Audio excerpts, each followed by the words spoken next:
Hello, everyone. I hope all is well. My name is Kobe Cornell Boone. I am managing director and founder of Boone Capital. I am super excited today to talk about what I love the most, which is land. Real assets is what we focus on here in our firm. We are registered as a 506 B 506C, I'm sorry. So, super excited to be able to do what I love, which is pretty much share with accredited investors and educational resources in general across the board about what is happening with the huge opportunities that exists right here in the Texas Triangle.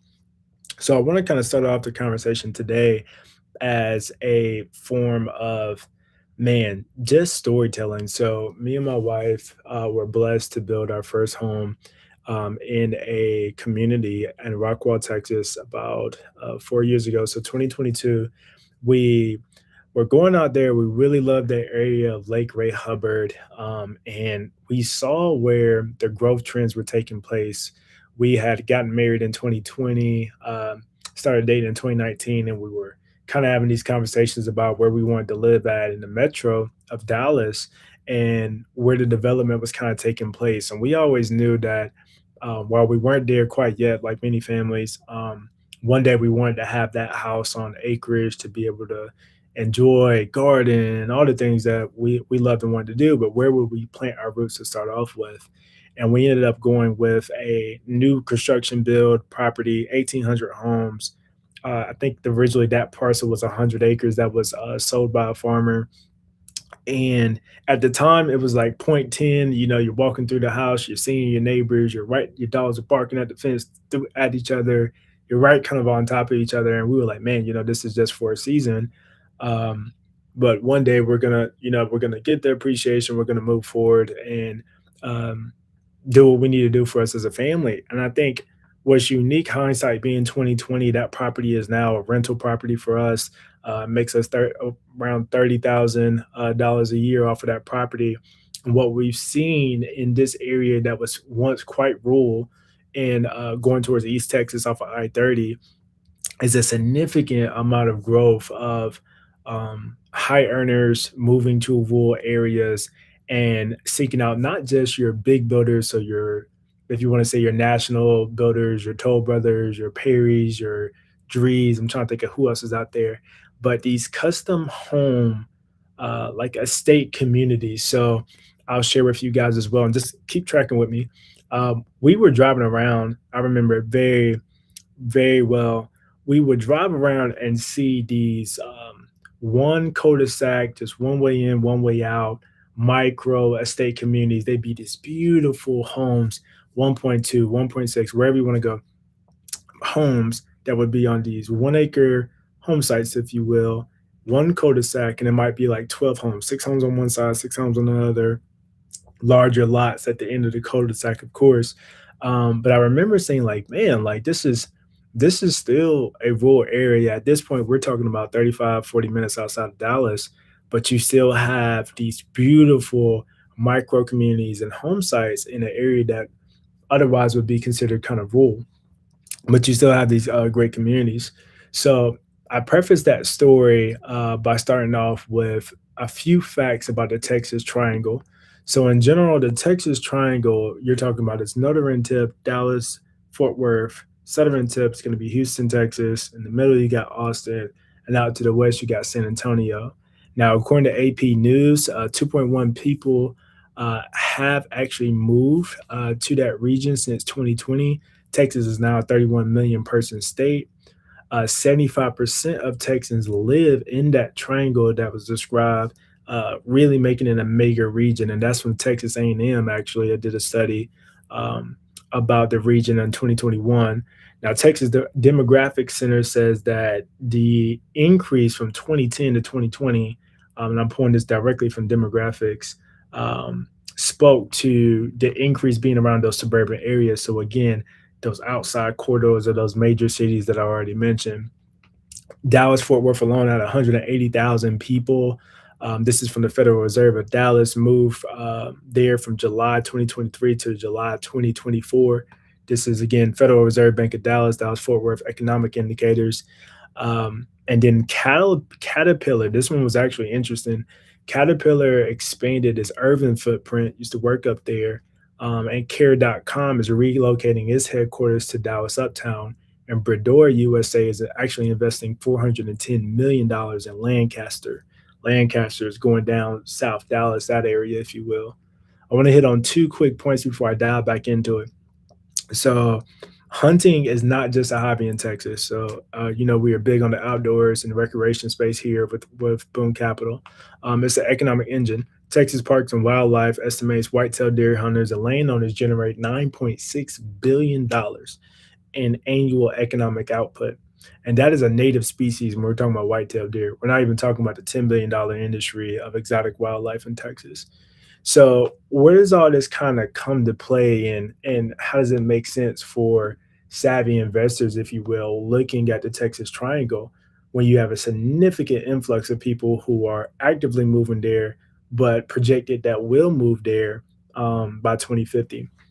So there's a few things. One of the major tailwinds that I am personally experiencing is heirs property. It's generational wealth transfer. You have boomers who are moving into a different stage of life, boomers who are dying out, unfortunately, and they have not only businesses but they have land that, in some cases, unfortunately, their grandchildren or children either don't want to take on, A, or B, don't want to take on and can't afford to save because of current market conditions. So you've got properties that have been in the same family for 100, 200 years, that traditionally probably would have never been listed. It would have never been on the MLS, or if it traded hands, if you will, would have traded hands within the same family, which in this case now is not the case. You have these properties that are being listed and being sold.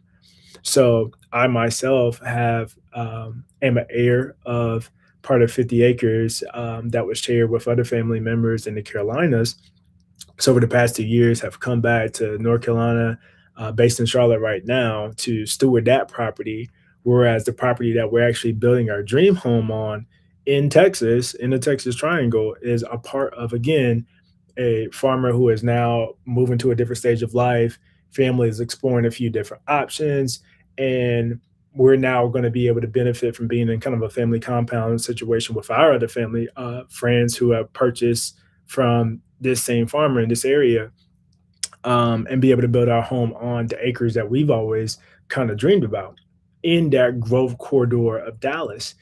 One of the things that I saw in both investing in North Carolina, where I own land, own property, as well as Texas, is you can be an hour outside of Dallas, Texas, and still see significant household incomes, if you will, uh, married couples, two-person household income, and different demographics of what we call high earners. So six-figure plus, or multiple six-figure plus in some cases, earners that are in rural areas.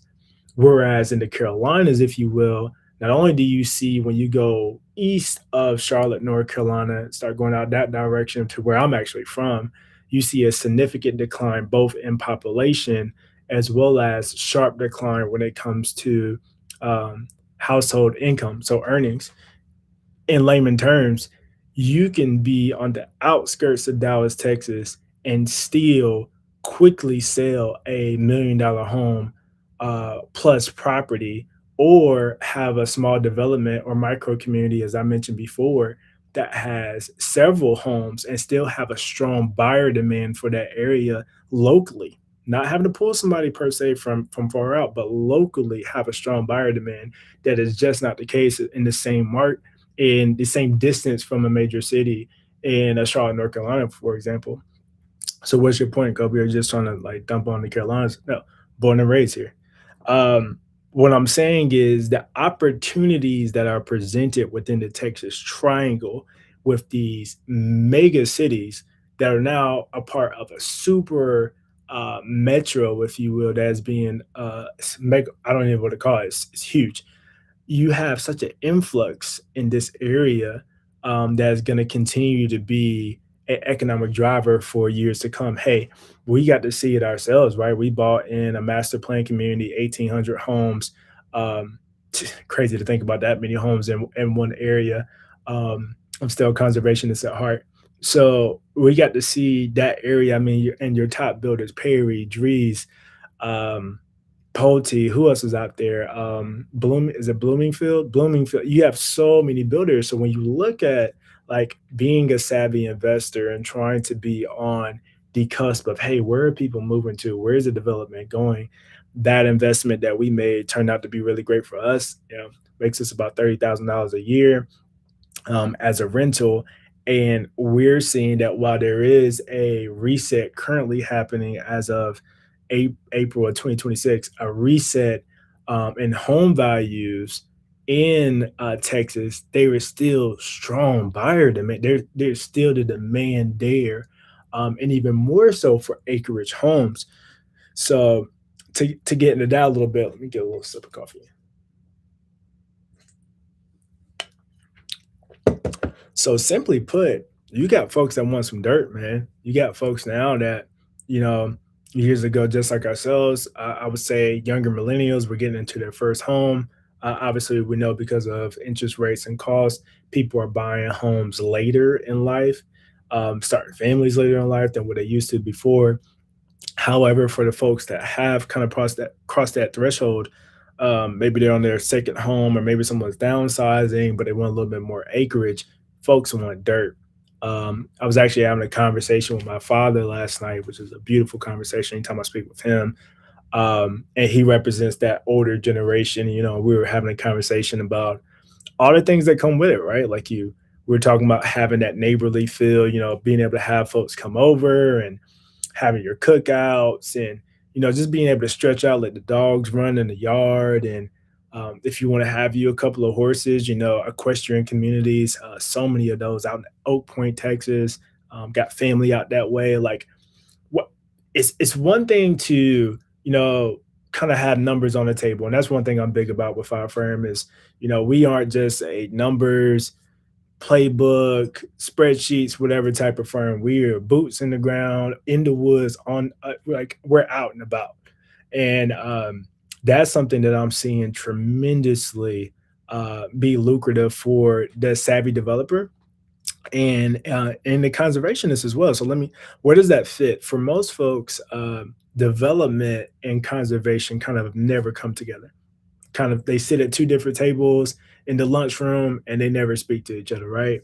What I'm seeing now with folks like Mr. Jonathan Napier, Equity Land Partners out of Florida. Obviously, one of our exit strategies is mitigation banking.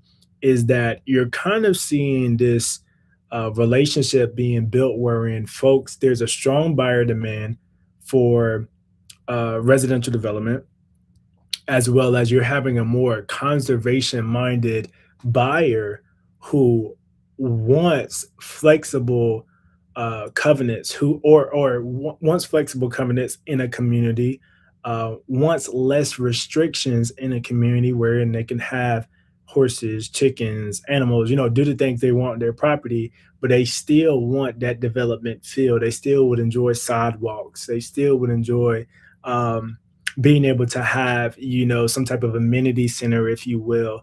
There's a beautiful community, and again, this is no partnership. They've just done an amazing job, called Kingbird, out of Wilmington, North Carolina, who is doing this really well.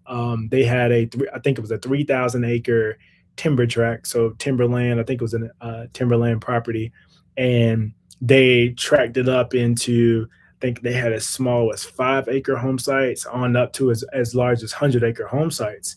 Have some type of amenity center there for the community, and this is a larger scale, obviously, that they've done with that property. But those things are kind of interesting to me. I have folks on both sides of the house, obviously. And what I'm seeing more and more is that there's opportunities for conservation easements on your treed areas, protections, green trails, biking trails, things that, these estate buyers, if you will, or these high income buyers want and desire with their land, not just the 1 acre home site, not just the custom home, but they want to actually feel like they're a part of a community still. And we've seen that personally, man. For us and our family, I'm a three-time marathoner. Wife is very active in fitness. We're a fit family with a young toddler. You know, there's that aspect of, man, I want land. I want to move out, be able to do the things I love, enjoy. Hey, I want to shoot a deer, right? Call a turkey in with my family, but we don't want to be so far removed from our friends and family, the city, be able to go easily and go have a date night on the town, if you will, go to the movies, whatever, because we're just so far out. So it's an interesting thing. I hope in today's conversation, you guys are getting the understanding of the mind of the buyer, because I literally am both actively in the process of building our dream home on larger acreage, which I'm so blessed and we'll be sharing a future video about. But also, I am the investor. I am both that person who bought that home in that development, turned it into a rental, got it cash flowing, and now looking at this market and seeing the opportunities that come about as a fund manager in private equity and saying, hey, there are significant tailwinds that are creating major optionality for someone who's going and buying a 10 acre, 14 acre estate home or home site on the cusp of Dallas, these growth corridor counties that are right outside of Dallas, Texas, Austin, Houston, San Antonio, whatever market is kind of like your field, and you have the justification there, as well as the buyer demand to be able to have a successful exit. So, in so many words, I guess today what I wanted to really break down to you guys is the Texas Triangle is growing. There's no immediate signs of it slowing down. And for the savvy investor who, again, we have four exit paths. So we either exit into a lifestyle or direct buyer, a guy like myself who's going to come and build his dream home on the property, do a family compound, or two, conservation angle. When you start getting up to 100, 120 plus acres, that land then becomes of interest to your land trust. You know, kind of getting into the impact investing. Those folks will buy the property. Texas Parks and Wildlife, your state agencies will actually purchase that property and make it available for public use through different programs.